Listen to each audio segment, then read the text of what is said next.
She had learned early in life how to fold herself small, how to become quiet enough that disappointment would pass over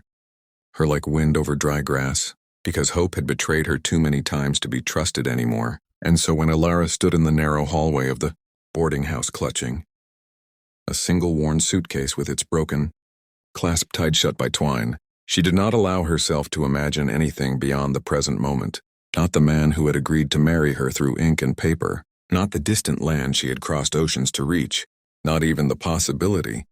that somewhere in this vast unfamiliar country there might be a place where she belonged. Because belonging was a luxury she had never been afforded, not when her mother died young, and her father remarried a woman whose love did not extend to children who were not her own, not when whispers followed her through villages calling her plain, unlucky, unwanted, not when proposals were made for her prettier friends while she remained the polite afterthought, the girl people pitied but never chose, until desperation and time pushed her toward the advertisement. Tucked into the corner of a newspaper, an ad written in careful, lonely handwriting by a widower seeking a wife more for companionship than passion, promising shelter, stability, and a chance at family. And Alara answered because there was nothing left to lose, because she had grown tired of being invisible, because being unwanted at least somewhere new felt better than being unwanted, where everyone already knew her name. And yet as she waited for him to arrive, her hands trembled not with excitement, but with the quiet terror of expectation, because expectation always carried the weight of disappointment. And when the door finally opened and the man stepped inside, tall, broad-shouldered, eyes tired but kind, he barely glanced at her face, before clearing his throat and explaining in a stiff voice that something had changed, that circumstances were complicated, that he had children, that perhaps this arrangement was a mistake. And Alara nodded before he could finish because she already understood the shape of rejection. But then from behind his coat came a small movement, a rustle like paper, and a little girl with tangled hair and oversized boots stepped forward, her fingers clutching the man's sleeve as though anchoring herself to the world. And she looked up at Alara not with suspicion or judgment, but with something far more dangerous, hope. And in a voice so soft it barely existed, she whispered, "Can you be my mommy?"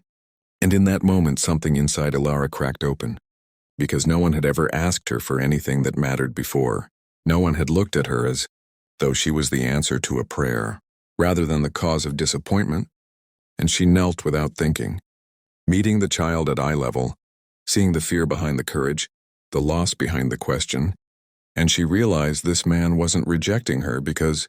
she was unwanted, but because he was afraid of hoping again, afraid of failing his children, afraid of letting a stranger into a home already fragile with grief. And Alara felt a strange calm settle over her as she placed her suitcase down and whispered back, "I don't know if I can be perfect, but I can promise to care." And the little girl smiled as though that promise was enough to hold the universe together. And so Alara stayed, not because she was chosen, but because for the first time in her life, she chose herself, chose to step into a story that frightened her, chose to believe that love could begin not with fireworks but with quiet courage. And as the days unfolded, she learned the rhythms of the house, the grief that still lingered in the corners, the way the children watched her carefully as though expecting her to disappear like everyone else. And she cooked meals that tasted like effort more than skill. She mended clothes, read stories, listened more than she spoke. And slowly, imperceptibly, trust took root, and the man, Jonah, began to see her not as an obligation but as a presence that steadied the home. And yet Alara still lay awake at night wondering how long this fragile happiness could last, because happiness had never stayed with her before, and she feared that if viewers were listening to her story now,